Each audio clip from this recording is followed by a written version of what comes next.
Right, welcome to the Inner Fight Endurance Q&A show 30. Is that a milestone, mate? 30? My age. Yeah. Watch last week's show if you want the real answer to that. Welcome back, guys. Good naked running band, Inner Fight 15. A lot of people will be using those today, actually, as this video comes out. Yes. It's Dubai Marathon. Yep. Right now. You using yours? Yep, I am. There you go. I will be using mine. Straight from the horse's mouth. And there are a few people running Dubai Marathon who will also be doing the Ultra X in Sri Lanka, which I think had another person join on this week again. And they used code INNER FSL19 and got themselves 200 great British pounds off. That's a chunk of change. It's a chunk of change, isn't it, mate? Yeah. Right, we are doing a little bit of a special show this week. Yep. In preparation for Dubai 70.3, which is next week, Yes. 1st of February. Just going to start the show with a slight other note. We've been getting a lot of requests in lately. I don't know whether we've been looking super good in our new kit or what the deal is. But a few people have asked if they can join in our sessions, particularly our sea swim and Yep. our Friday bike rides. Yep. So these sessions are for our, not really members, are they? They're our coached athletes Yep. who pay to be coached by us. Yep. So we keep those exclusively for our coached athletes. If you want to join in with any Inner Fight sessions, though, you can come along to strength conditioning with myself, and that is on a Monday at 6 a.m. But that class is now getting very busy. We're maxing out at 20 every week, so you need to book in, get in touch and book in for that. Or you can come along to Track Tuesday, which is 6 a.m. on a Tuesday, funnily enough, and that is 75 dirhams per session, which is the same as the S&C. So, of course, you can come along and train with us either on a Sunday or a Tuesday, or come along and get coached and join in for all our sessions. Join the team, then it's easy. Love to have you. Good. Right, so this week we're talking Dubai 70.3. Mate, you must be one of the most experienced guys to know about this race. How many... you've coached how many people through it? I've never raced it. You've actually. never I know I've never that's raced surprising. it, but I've coached 200 plus people through it Wow. over the last few years. So That's more than most coaches have coached someone through one race. Yeah. Do you know what I mean? That does take up the bulk of the racing season, but yeah, and there have been some mixed results, but as always, the guys who are well prepared go well, and the guys who aren't, they don't. They don't, No. yeah. So we're going to get your top 5 tips for Dubai coming up. I'm racing, so I'm keen to know. Oh, all right. What What does your coach say about this, by the way? He says go hard or go home, you know, always. It'll be interesting, actually, after the marathon. We were talking just earlier what it's going to look like. Yeah. But let's start with that pre-race. Okay. What we're looking to do in that week before, with like acutely a week before. Okay. I want to put one thing out there first. Read the athlete guide. Okay. Before, and this is not directed at anybody in particular, but before you start bombarding your coach, whether it's me, Tom, or somebody completely different, with questions about race day logistics, read the athlete guide. That will win you a lot of brownie points, okay? And it's also good for your peace of mind to know that you've seen it. Okay, so that's a good start point. You've got to know when you're registering. You've got to know when you're racking, when you're putting your bike and run bags into transition, etc. So all of these things are kind of really basic, but really, it's like you've got to know when it closes on Thursday, because if you're planning on working till 7 then going, you're going to be out of luck. Okay, so read the athlete guide, understand what you've got to do, when and where, and make provision for that. If you need to book Thursday off work or create a couple of dodgy appointments in your schedule, and I would never condone that, of course, but if that's how you do it, get it done. You can't be too OCD pre-race, No. right? It pays to be OCD. Because it's just stress that manifests itself somewhere else in your race day. So get yourself organised. Obviously, you want to make sure that you've got a plan for each component, whether it's swim, bike, run, and we'll go into those in a little bit more detail in a second, and nutrition. And if you get all of those right, you've got a real good chance of having a good day. Yeah, I agree with that. Okay. So the swim has changed slightly this year. Yes, it has. In the last couple of years, the swim has gone out through the marina, which is a very calm body of water, probably 200 or 300 meters, and then has sort of gone through the breakwater and out into what we might call the open ocean. It's not the lumpiest stretch of water ever, but it's a little bit bumpy.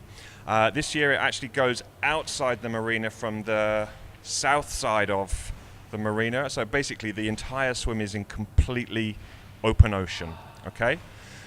So make sure you go to the right place at the start, because that's quite important. Yeah.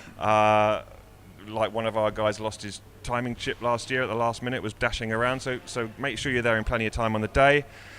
Get everything done. Get yourself to the swim start.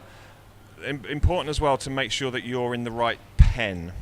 So everybody typically seats themselves up one wave, and I would always recommend that you do that as well. So make sure you're in the right pen and you're there in plenty of time so that you've got a few moments just to compose yourself pre-race. Okay? And I think given that the swim is likely to be a little bit bumpier than some of us might be used to, make sure that you're really focused on your sighting and your navigation, because it's so easy to swim a bit off course, and you swim an extra 100 meters or two on the day, that's just time that you're giving away for free. Okay? Yeah. There's 2 swim maps out there, actually. There's one showing going from the south side and one showing going from the north side. So that's nice and confusing for everyone. But yeah. I'm sure I would always go with the athlete guide. Yeah. Yeah. That's published. Yeah. There's one thing for sure, it definitely ain't going from inside the marina, because it's a building site. Cool, so we've done the swim. Yep. We're happy. Yep. Bike time. Bike time, okay. Transition 1, obviously we don't want to rush, but equally we don't want to be having a sandwich and a cup of tea in there either. So make sure that you know what you're doing. Obviously the wetsuit comes off.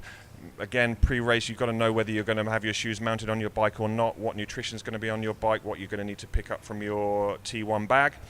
And again, it's all about having a plan and executing it. So there's a couple of different likely scenarios. The last couple of years it's been fairly calm on the way out, and then as the wind has picked up, it's helped the guys on the way back. If that's the case, great, and you'll have a plan for that. Previous years it's been super windy on the way out, which obviously slows everything down a little bit, and again that's fine, but your plan may change very marginally to accommodate that, and obviously I'll be talking to all of our guys about how that might look. But those are the only 2 real likely scenarios, so I think as long as you've got a plan for both, you can't go far wrong. And whatever you do, if you've got a plan that says you're riding at 200 watts, ride at 200 watts, okay? If I had $1 for every time I'd heard I felt great on the bike, so I pushed a little bit harder and then it all unraveled on the run, I would not be stood here now, okay? So stick to your plan, save it all for the run. Yeah, because that's where it agree counts. more with that.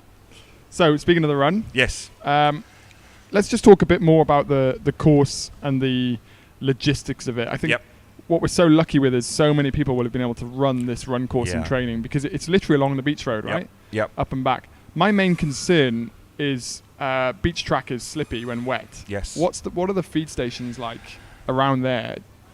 Are people slipping? I mean, what's the deal? Yeah. It's a potential issue, and most of the guys who run down there will know there's a little strip of, what is it, wood? There's slatted wooding and there's a concrete. Yeah, there's a couple of places down there where you could definitely choose to run to avoid that slippiness. It's not bad because usually the sun's shining and the wind's blowing a bit, so it dries out pretty quickly. But I think just from a surface perspective, you're better off running on a firm surface than a really soft surface. And because it's one of the hot races Ironman have, they will have the sponges there. They'll have all the... There'll be sponges. The aid stations are well placed. And so the run course goes out, I think it's 7.5 or 8 kilometers out, comes back to the start, and then it's just a shorter loop about halfway back, and there's plenty of aid stations.